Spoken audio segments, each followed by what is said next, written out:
नमस्कार, writing forever या YouTube चॅनलवर आपले सहर्ष स्वागत। आज आपण जाणून घेणार आहोत जून महिन्याचा हप्ता या दिवशी होणार 2.5 कोटी महिलांना जमा।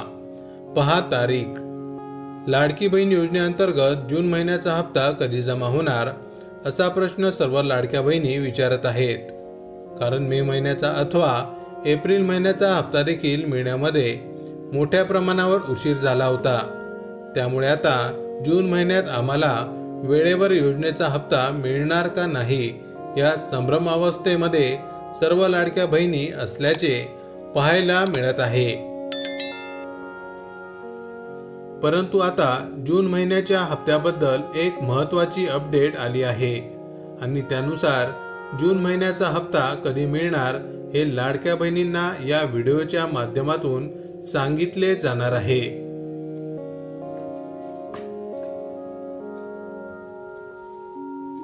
तर लाडक्या बहिणींनो, लाडकी बहीण योजनेअंतर्गत आजवर सर्व लाभार्थी व पात्र असणाऱ्या महिलांच्या बँक खात्यावरती योजनेअंतर्गत सुमारे 11 हप्ते 1500 रुपये प्रमाणे जमा करण्यात आले आहेत। आता लाडक्या बहिणी या योजनेचा 12वा अर्थातच जून महिन्याचा हप्ता कधी मिळणार या प्रतीक्षेत आहेत।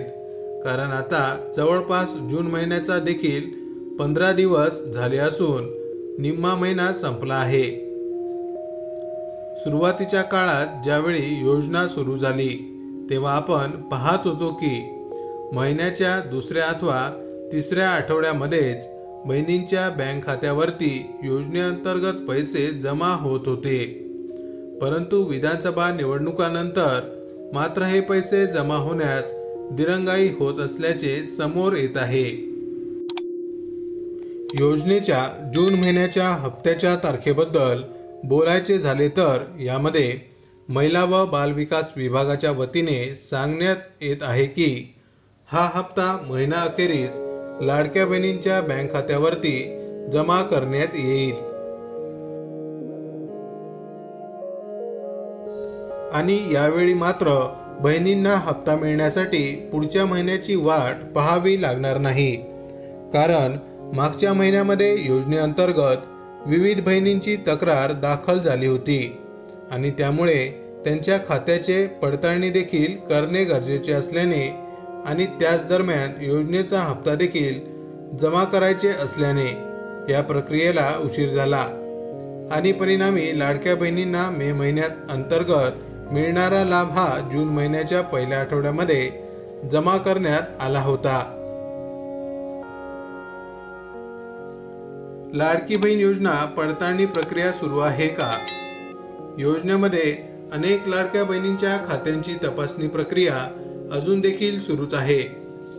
याबद्दल बोलताना आपल्या महिला व बालविकास विभागाच्या मंत्री आदिती तटकरे यांच्या वतीने स्पष्ट सांगण्यात आले आहे की जानेवारी महिन्यापासून आम्ही महिलांची तपासणी सुरू केली आहे आणि त्यानुसार ज्या महिला या योजनेच्या अटी व निकषांमध्ये पात्र नाहीत त्यांना योजनेमधून आता बाद केले जात आहे आणि परिणामी अशा सर्व महिलांना यापुढे योजनेअंतर्गत लाभ मिळणार नाही।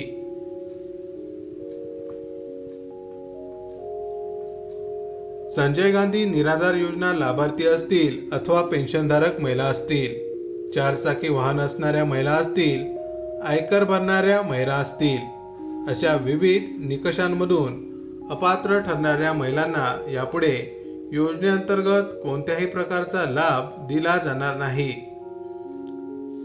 तसेच जास्त सरकारी नोकरदार महिला होत्या आणि ज्यांनी लाडकी बहीण योजनेचा लाभ घेतला त्यांना मात्र त्यांच्याकडून हप्त्यांची वसुली देखील केली जाण्याची दाट शक्यता वर्तवली जात आहे।